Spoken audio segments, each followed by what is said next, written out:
Hello, and welcome to Trek Tuesday here on KRAD COVID Readings. I'm Keith R.A. DeCandido, doing my bit to cure the coronavirus blues by reading my writing. This year, my focus is on my writings for the Star Trek Starfleet Corps of Engineers series. And this is part 2 of my reading of Cold Fusion, which was actually a Corps of Engineers crossover with Deep Space Nine.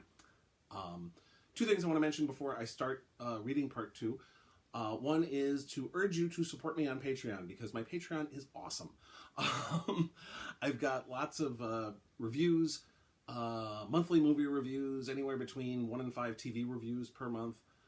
Plus, you also get to see excerpts from my works in progress. You get first looks at my first drafts of things, and monthly vignettes featuring my original characters. Plus, you get a lot of cat pictures. Tons of cat pictures. How much of that you get depends on how much you support per month. The highest tier is only $20 a month. The lowest tier is only $1 a month. For $2 a month, you get the cat pictures, as well as the movie reviews. So, you know, that for just $2 a month, you can just get an endless supply of cat pictures. We have very cute cats. And so if you could please consider supporting me there. It's patreon.com/KRAD, K-R-A-D. The other thing I wanted to mention, reading this, again, has been kind of bittersweet, because the crossover character, the main crossover character from Deep Space Nine is Lieutenant Nog. Nog was played by Aaron Eisenberg. And the same year that I wrote Cold Fusion, 2001, was also the year when I finally met Aaron for the first time. We were both guests at a Slanted Fedora convention in Indianapolis over Thanksgiving weekend in 2001, and we became friends after that. He had actually read my Deep Space Nine novel, which also came out in 2001, called Demons of Air and Darkness, and he loved it. He'd been reading. He'd been following the post-finale fiction, the 4 books that have been published at that point, the 2 Avatar books, Abyss, and then my own Demons of Air and Darkness. He loved what we've been doing with Nog as the new chief of operations at the station, and he and I stayed in touch, and became friends after that. We actually even wrote a proposal for a Nog-focused novel. It never went anywhere, unfortunately, but it would have been really cool. And I'm sorry we never got to do that. Aaron passed away in 2019. One of the reasons why he was unfortunately so short was because he had major kidney issues, and eventually they just took over, and he didn't survive. He was my age. He was born in 1969, same year I was, and I really miss him. And I'm sorry we never got to work together, and I'm sorry he's gone. And so I want to dedicate this particular reading, since this is where Nog first shows up, to Aaron Eisenberg, who did such an amazing job playing Nog. If you were ever fortunate enough to see Aaron at a convention, you got to see him go on about what a great role Nog was. Nog went from being a sneak thief that Odo put in jail in the first episode to being the new chief of operations in the last episode. And his journey there was just a joy to behold. He really is one of the best characters in the Star Trek pantheon, and I really enjoyed writing him in Demons of Air and Darkness and in Cold Fusion. So without further ado, here is part 2 of our S.C.E. DS9 crossover, Cold Fusion. Chapter 4. Take a sip of coffee first. Nog hated being alone. The fact that he spent most of his formative years in Uncle Quark's bar probably had a lot to do with that. Most of his life had been spent in either the bustle of Deep Space Nine, the crowded confines of the U.S.S. Defiant, or at Starfleet Academy. Indeed, the only time he could ever truly be alone was during his convalescence after losing his left leg at AR-558. Hardly a fond memory. So he popped a tube grub into his mouth, took a sip of root beer, and tried to will the Da Vinci to hurry up and arrive here in the Trevis system already. Ideally, of course, he would have had a team of engineers with him in the Rio Grande. But if DS9 could have spared the engineers, he wouldn't have needed the Da Vinci's help in the first place. The entire engineering staff, and the other S.C.E. personnel that Starfleet had assigned, and the Bajoran engineers, were all too busy keeping DS9 from falling to pieces without a fusion core, and also preparing the station for the insertion of a new one. I just hope this plan works. Of course it'll work. Shar and I ran the numbers 100 times. Both Colonel Kira and Commander Vaughn approved it. It will work. So why don't I feel confident? Computer, he finally said after swallowing the last of his tube grubs. Play some music.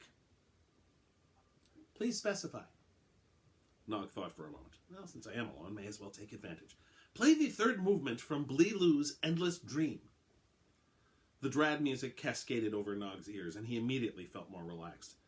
Nog could never understand why so many people reacted so badly to this lovely sound, but everyone from Jake Sisko and Uncle Quark to his roommates at the academy had to practically run screaming from the room every time he tried to play it. One of these days I need to get my hands on a copy of her new recording. Naturally, the Da Vinci showed up just as he was getting into it. With 2 quick stabs at his console, Nog opened a channel and cut off the music. Rio Grande to Da Vinci, this is Lieutenant Nog. It is good to see you.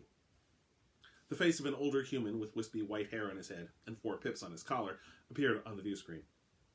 This is Captain Gold of the Da Vinci at your service, Lieutenant. We're ready to head to Empok Nor whenever you are. Thank you, sir. Please set course 187 Mark 9 and proceed at full impulse. We'll be there in 20 minutes. Good. Lieutenant Commander Duffy has a full away team ready to go. I'm transmitting beam over coordinates now, Nog said, and he suited action to words on his console. That'll put us right at the access to the core. Good, the captain repeated. Then he smiled a friendly smile. Let's get moving. Nog nodded and cut the connection. He took an instant liking to Captain Gold, and it gave him a good feeling about the mission in general. He had a plan, it would save the station, and the Da Vinci crew would help him implement it. In 10 minutes, Empok Nor was close enough for visual range. He called it up on the main screen. His left leg started to itch. He didn't bother to scratch his prosthetic, besides he knew it was just a psychosomatic reaction to this place. After all, he'd been here twice before, and each time he'd almost been killed. Once by a drug-crazed Garrick, once by a squadron of Jem'Hadar during a prisoner exchange. Let's hope I keep that not dying streak going. The first time he came here, he thought it looked exactly the same as the Bajoran station. And on the face of it, it was. The classic Cardassian design of a circle with pointed protrusions that looked like limbs trying to claw themselves out of dirt. One of Nog's classmates at the academy theorized that it was an architectural metaphor for how Cardassian culture managed to claw its way up from being a resource-poor planet to a major power in Alpha Quadrant politics. Now he looked at it with a more professional eye, and he could see all the differences. Empok Nor had been abandoned for 4 years, after all, and hadn't had the benefit of the Starfleet upgrades that had been going on Deep Space Nine for the last 7+ years.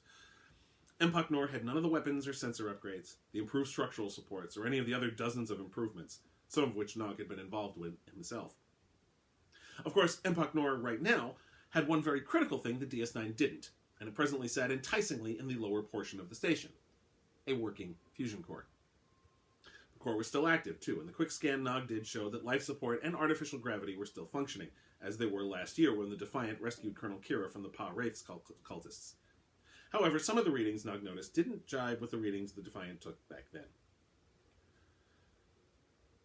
Rio Grande, this is the Da Vinci, said a voice that wasn't Gold's over the runabout speakers. We're ready to beam over. Nog settled the Rio Grande into a parking orbit. The pylons were too unstable to risk docking there, especially with nobody in ops to check on the station end, and then responded. So am I, sir, he said, hoping that sir was the right thing to say, since whoever this person was didn't identify himself.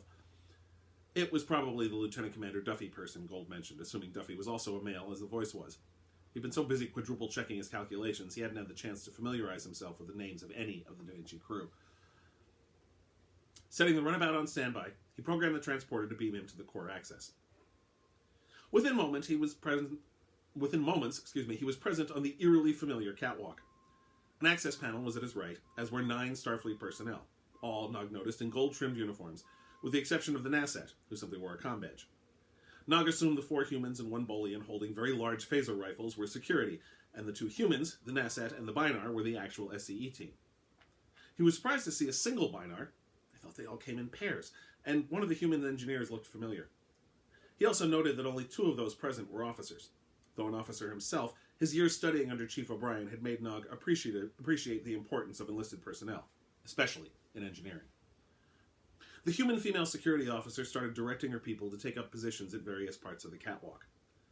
Nog caught the names of each of the guards. The dark-skinned human male was Hawkins, the pale human male was Drew, the olive-skinned human female was Lipinski, and the Bolian was called Fernatz. The other human engineer, the officer, walked up to Nog and offered his hand. I'm Lieutenant Commander Duffy. I'm in charge here. Taking the hand, Nog said, A pleasure, sir. If you don't mind, I need to check something. Duffy shrugged. Check whatever you want. We'll get started now.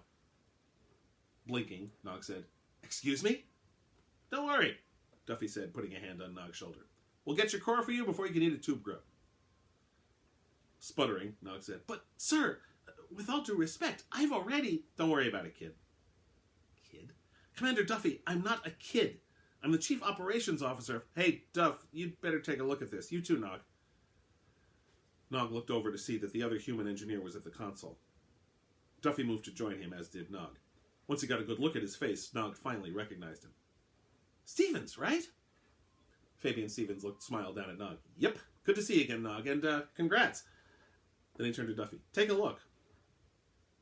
All the reaction chambers are online, Duffy said after a moment. Nog said, What? He looked at the console. Sure enough, all 6 of the fusion reaction chambers were active. That's incredible. We didn't even keep all 6 active on DS9. I thought this place was dead, the female security officer said to Nog. The reports from your first trip here said that it was just running on emergency battery power. Well, one of the chambers was brought online by the Pa-Wraith cultists who squatted here, Nog said. But all 6? It doesn't make sense. Someone's been here, the security woman said, hefting a rifle. We need to bring more people over. Duffy shook his head. Corsi, that isn't necessary. The Corsi woman moved almost eye to eye with Duffy. Commander, there's a very good chance that we're not alone on this station. Actually, there's no chance that we aren't. We checked. There's no life sign readings here. Excuse me, Nog said. Right now, maybe, Corsi said, ignoring him. But somebody had to bring those reactors online, and I doubt it was Pa-Wraith's cultist. Excuse me, Nog repeated. Also ignoring him, Duffy said, Keep your people on alert. I'll let Captain Gold know, but we don't need more security down here. He smiled.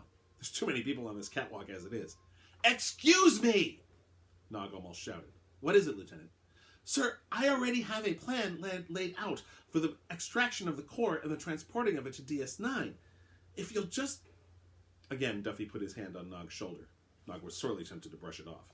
Look, Lieutenant, I appreciate you wanting to look good to your superiors, but don't worry about it. We're the pros. We do this sort of thing every day. We'll have your core out before you know it. Just sit back and watch us go at it, okay? He then turned his back on Nog and went to talk to the Minar.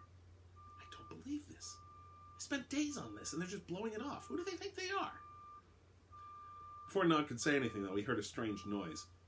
It was fairly high-pitched and seemed to be coming from behind him. What's that noise? Duffy frowned. I don't hear anything. Nog closed his eyes and focused in on the sound. It's over there! He pointed right where Fernatz was pacing on the catwalk. She walked a step closer to the edge of the catwalk, and then the noise grew louder. Energy crackled around her, and suddenly what appeared to be a giant brown mesh appeared in the air. The Bolian went flying across the catwalk toward Hawkins. Nog peered at the mesh. It seemed to be covering the entire fusion core. The strands of the mesh were about 20 centimeters wide with small square holes. It was brown, and Nog noticed that it seemed to be, well, flowing, almost as if it were a running body of water. What was most fascinating was that the mesh didn't project out from a source the way, say, a Starfleet force field could be seen to emanate from emitters in the bulkheads. It was simply there, as if it always had been. The Andrasi. Corsi, Duffy, and Stevens all said it simultaneously. The security chief with a tone of anger, the engineers with more of an oh no, not again attitude. Although Nog had heard of the Andrasi, he couldn't recall much at the moment. There wasn't time to try to dredge the memory in any case, as another high-pitched sound came from the middle of the catwalk, and another form materialized there. It was the same shade of brown and shaped like a ball, about 1 meter in diameter. Its surface also seemed to be flowing. Andrasi Protocol 1, now, Corsi said, and fired her own phaser. It fired at, of all things, level 2, which is a light stun setting. Nog stared incredulously at the security chief. However, the other 3 standing guards followed suit and fired. Amazingly enough, the ball seemed to disrupt for a moment, fading in and out. Then it came back into existence, and arcs of electricity shot out at each of the guards. Corsi, Drew, and Lipinski managed to duck out of the way, but Hawkins was still standing near Fernatz's prone form, and so was unable to avoid the attack. They've upgraded, Drew said grimly. Protocol 2, Corsi said without missing a beat. Nog ran over to where Hawkins and Fernatz were now lying on the catwalk, the former twitching. He hadn't come armed, but the Bolian wasn't using her phaser rifle anymore, and Nog hadn't spent the Dominion War fighting, and losing his leg, in order to stand and watch now. The Nasat and the Binar did likewise, the former grabbing Hawkins' phaser, the latter checking the 2 guards with his tricorder. Protocol 2, based on what the Nasat did with Hawkins' phaser, involved putting the phaser on random mode. All phasers created after Starfleet's first encounter with the Borg a decade earlier were able to randomly change settings and frequency. Okay, so obviously these guys have faced this Andraste security device before, Nog deduced as he changed the settings on his phaser. As Nog joined the others in firing at random settings on the device and ducking to avoid the bolts of electricity that shot around the catwalk, Duffy tapped his comm badge. Duffy to Da Vinci. We've got an Andraste security device here. 2 guards are down, and the trick we use on Meglin isn't working this time. Damn it, Gold said. So much for an uninhabited station. Nog ducked as another arc of electricity shot at him, then he fired 2 more shots, one at level 1 and one at level 9, each at a different EM frequency. The ball seemed unimpressed. Duffy to transporter. Diego, please tell me you can punch through the interference this time.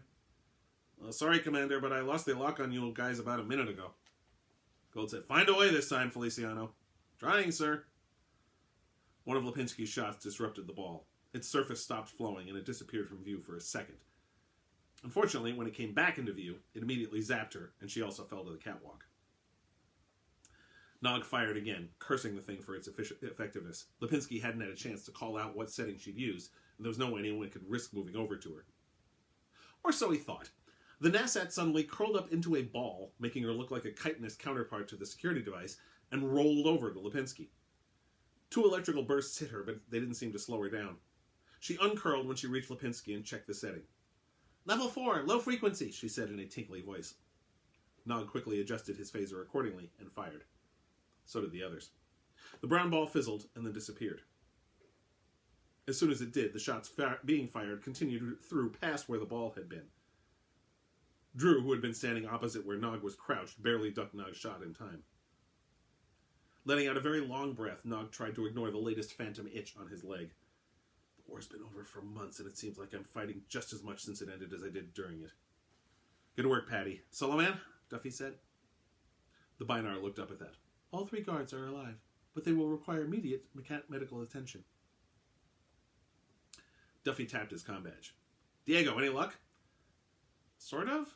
The interference is still there, but I can actually get a lock on Lieutenant Nog's signal. Stevens was looking at his tricorder. I think I know why, Duff. Look at this. He showed his tricorder's display to the other human. Of course, he said, let's see if we can take out the mesh the same way. Nog was about to take a look at Stevens' readings. It was odd that his comm badge would penetrate the interference when no one else's would, when he heard Corsi's words. No! Nog cried. If you disrupt it, the phaser shots will go through to the core. Nodding, Corsi said, all right, fine, we'll try something else. Then she regarded Nog's phaser rifle. Nice work with that, by the way. Experience, Nog said quickly, not wanting to dwell on it. Again, Corsi nodded. Right, DS9 was pretty much the front line for most of the war, wasn't it? Well, thanks for the assist. I don't believe this, Duffy said before Nog could reply. What is it, Duffy? Gold asked.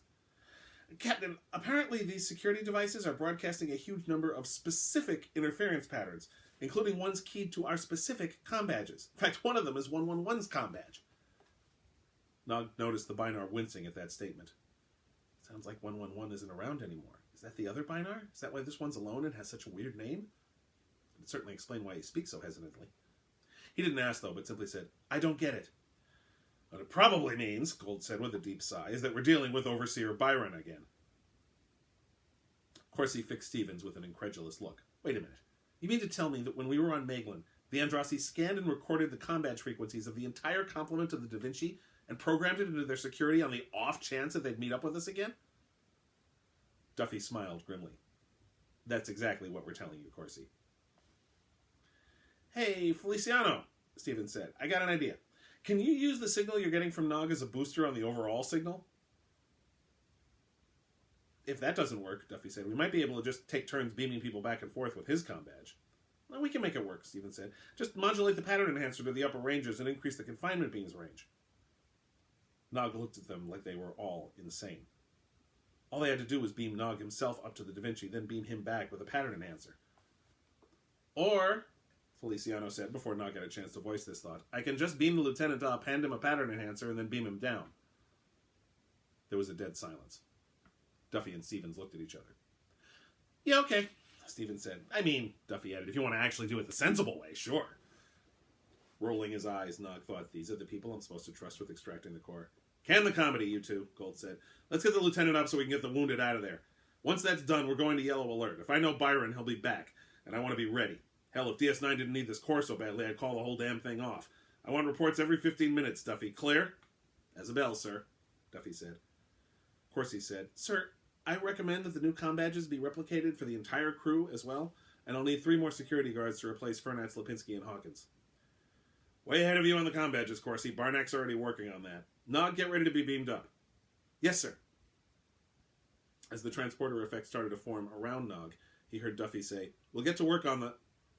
Then Nog found himself on a small transporter platform, only slightly larger than the one on the Defiant. Field surrounding the core in the meantime. That was the rest of Duffy's sentence heard over the comm. A human with olive skin and black hair stood behind the console. His eyes went wide and he said, You're a Ferengi. And you're a human, Nog snapped. He wasn't in the mood for the usual shock at seeing a Ferengi in a Starfleet uniform. He'd gotten more of it at the Academy than since he returned to Deep Space Nine, but it's still grated. Can we get a move on, please? Right, sorry, just didn't realize. He grabbed something off the floor, then walked around to the platform. I'm Chief Feliciano. These are the pattern enhancers. He set them down on the platform. Great, Nog said. Let's get going. Hang on, Feliciano said, walking back to the console. I am supposed to wait on security. He hesitated. Look, I'm sorry about that Ferengi comment. You probably get a lot of that. I just wasn't expecting it, is all. Nog let out a breath. It's okay. I'm sorry I snapped. Things have been a bit hectic. The doors opened and 3 security guards walked in, all human females. One of them tossed a comm badge to Feliciano. New jewelry, Chief. Feliciano caught it with a smile and looked at it. I'm not into brooches. The guard snorted, then looked at Nog. I'm Robbins. This is Eddie and Friesner. You must be Nog. Nog just nodded. He wanted to get back to the station. For one thing, he wanted someone to tell him precisely what they were up against with the Andrasi. For another, he still hadn't had a chance to check out that anomalous reading he'd gotten on the Rio Grande. Energize, Chief, Nog ordered as soon as the 3 guards were assembled on the platform.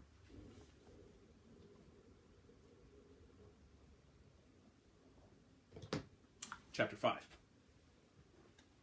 The chime alerted Overseer Byron to the fact that his shift was about to begin.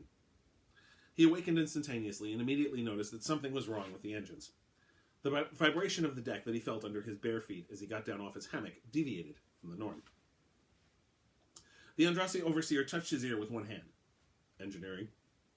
Engineering. It was one of the workers. Engine Master Claris would not be on duty for another hour. This is the Overseer. The overdrive is not performing at maximum efficiency. Please check the LDRAC consumption rates. It will be repaired in 1 hour.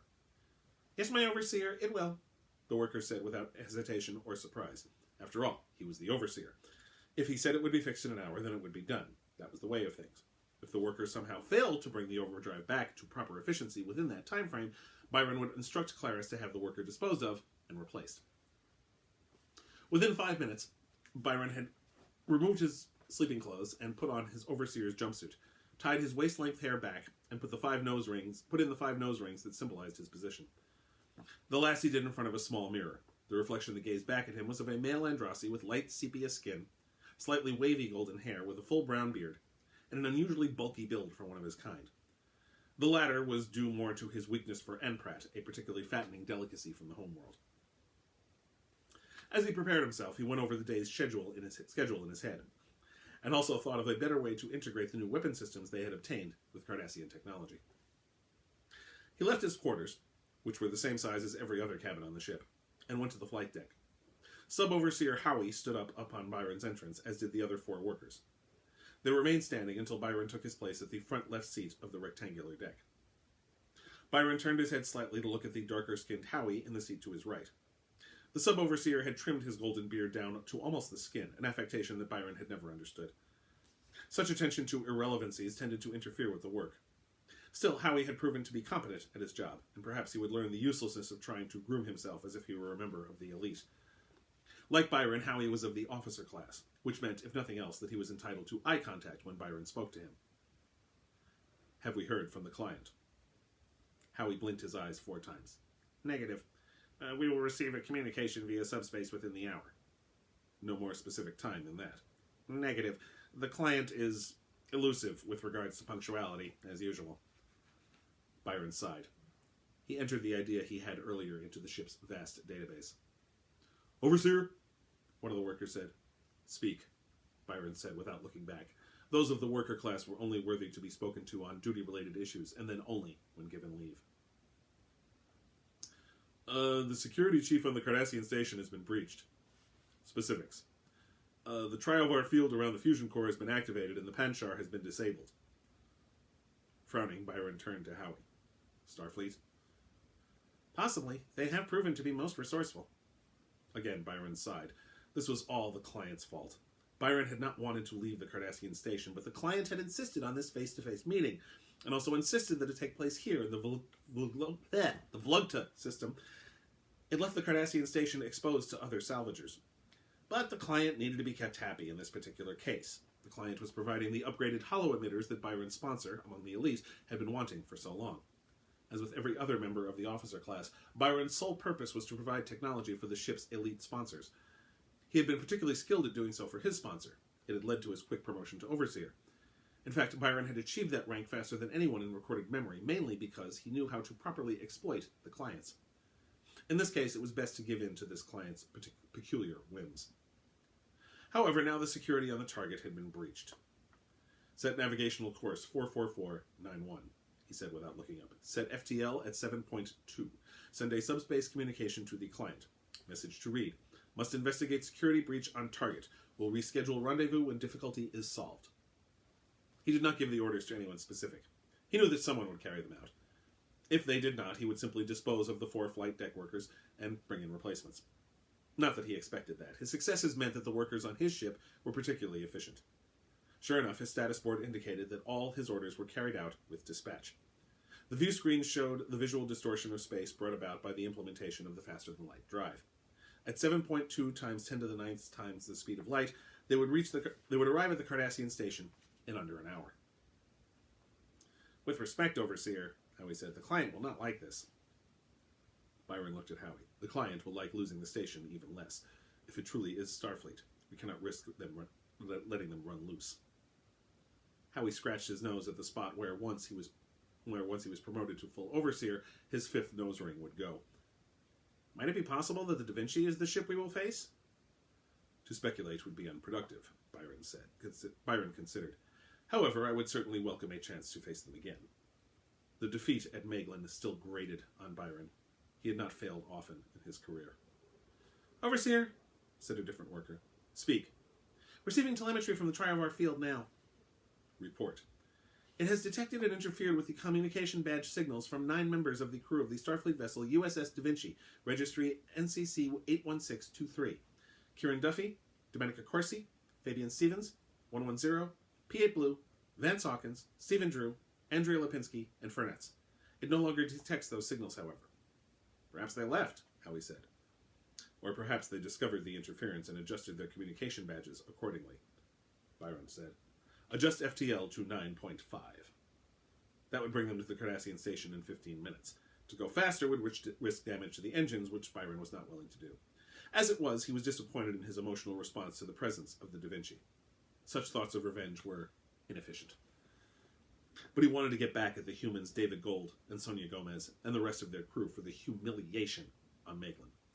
The fact that he would get to do so while continuing to service the client that would get his sponsor the holo emitters simply made it more efficient to do so.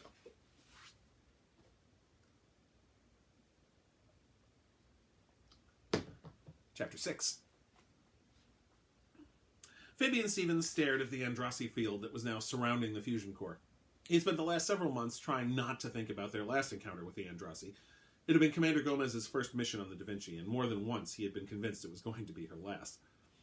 As if it wasn't bad enough that they might have to deal with that Andrassi overseer Byron again at any minute, there was also the fact that each second that they couldn't get at the fusion core was another second that DS9 was in serious danger. Stevens still had plenty of friends on the station, and he was seriously worried about them right now. Then there was Corsi. Each time that damn brown ball shot at her, Stevens' heart skipped a beat. Focus, Fabe, focus. Remember what Bart said, don't let this distract you.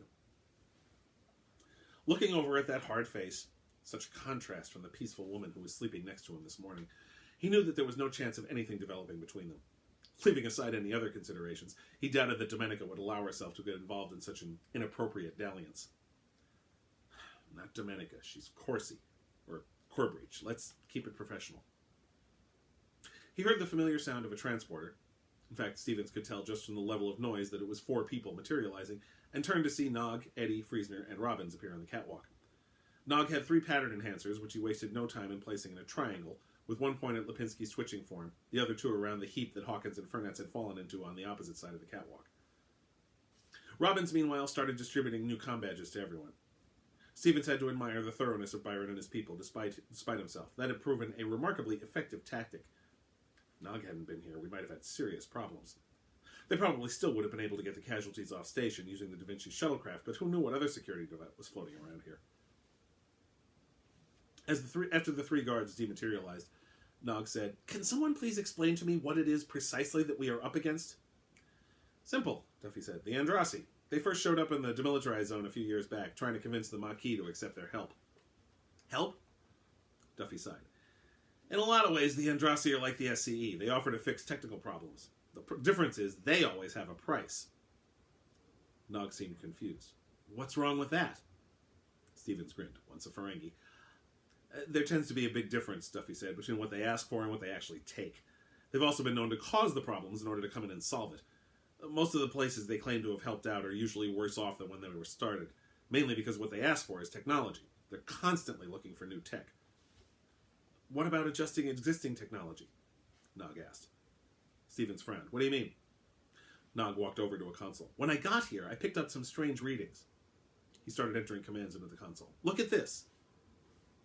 Stevens and Duffy both walked up to join the young Ferengi at the console. "That's Lieutenant young Ferengi to you, Fabe," he admonished himself. He still had trouble wrapping his mind around Nog as an officer. Hell, it had taken him a while to get used to the idea of Quark's nephew as a cadet. Looking at the console, Stevens saw that Nog had called up the station specs and put them alongside an internal scan of the station. Duffy spoke before Stevens could. "They've made modifications." Corsi stepped forward. "What kind of modifications?" "Not sure," Duffy said. "The Andrasi use dimensional shifts in their technology. It's why their stuff will sometimes not be visible until you interact with it." "Okay, here's a question," Corsi said. "Let's say they've modified the station. Do we have any reason to stop them?" Nog whirled on her. "We need the fusion core." "So the hell what? I remind you, Lieutenant, that we're on an unclaimed station in unclaimed space." "Overseer Byron and his people are still wanted on Maeglin after what they pulled," Duffy said. "That's assuming this really is the work of Byron, which we don't know. Besides, we don't have the authority to act on behalf of the Maeglin government, and it doesn't change the fact that this station is in free space. They have as much right to it as we do." Stepping forward, Nog said, "We're not just abandoning the station to these people. We have to have that fusion core." Corsi looked at Duffy. "Commander?" "Well, that's impressive," Stevens thought. She's actually passing the buck to Duff. But then Corsi always deferred to whoever was in charge once she got her complaint in. Normally that was Gomez or Gold, but with the commander off on Sarandar, that left Duff in charge. Just, he remembered, like it was against the Tholians. "I'm with Nog here, Corsi. You're right, the Andrasi have as much right to the station as we do, but we have just as much of a right to try to dismantle their net. Besides, we really do need this fusion core." "Lieutenant Commander Duffy," the hesitant voice belonged to Soloman. "Talk to me, Soloman." "I have done a preliminary investigation of the Andrasi security device. As far as I can determine, the Andrasi have upgraded their technology from the last time we encountered them. I do not believe that I can interfere with their technology as 111 and I attempted the last time." Stevens sighed. He had expected something like this, and, honestly, he was grateful. Solomon had been through enough since 111 died on that big ship at Blossom 4. His and 111's attempt to interface with Andrasi computers on Maeglin almost didn't work. He doubted that Solomon could handle it on his own now without his partner. Duffy nodded. "Okay, take a look at the station computer. See if you can figure out what they've done to it."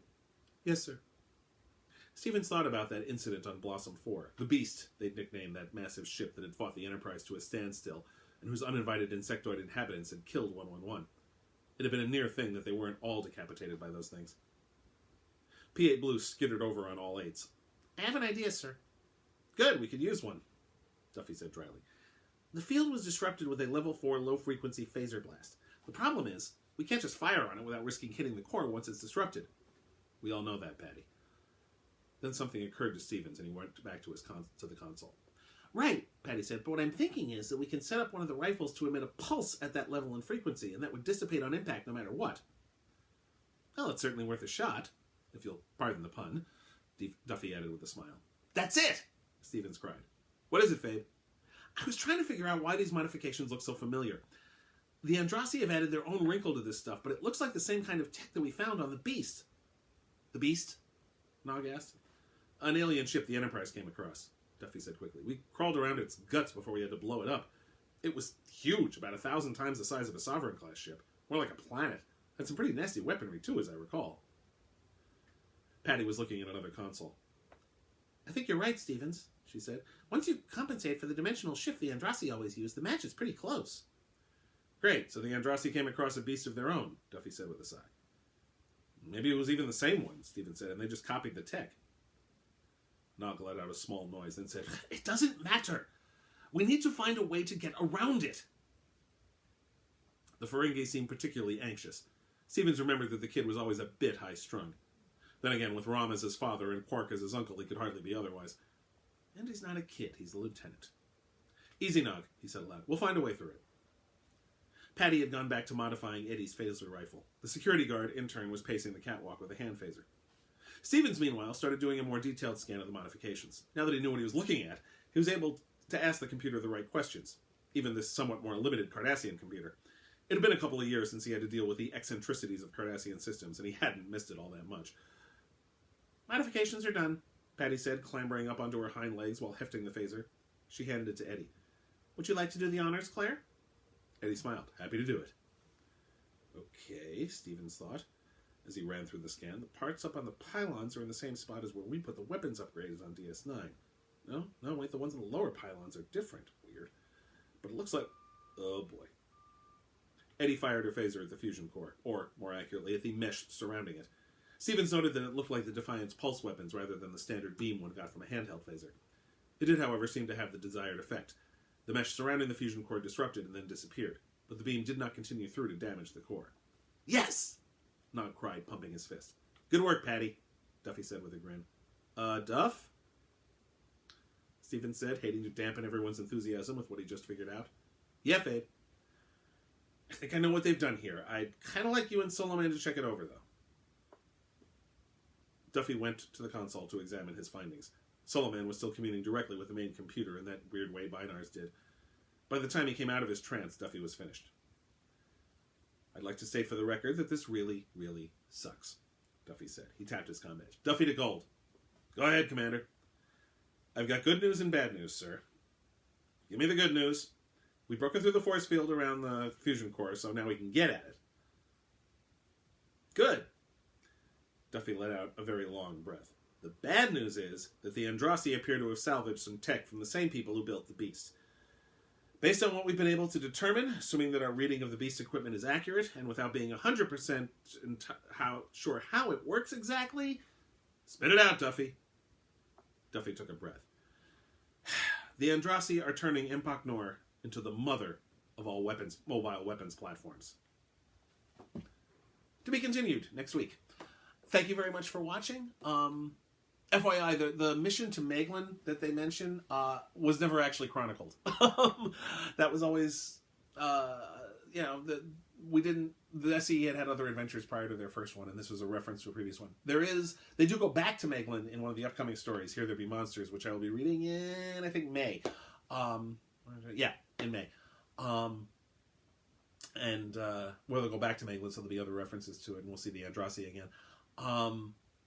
And we'll see the Andrasi a few more times after this story as well. Anyway, thank you very much for watching. I'll see you next week for part 3. You can follow me online at DeCandido.net, read my blog at DeCandido.wordpress.com, and support me on Patreon, as I said earlier, at patreon.com/KRAD. Thank you very much, and please stay safe.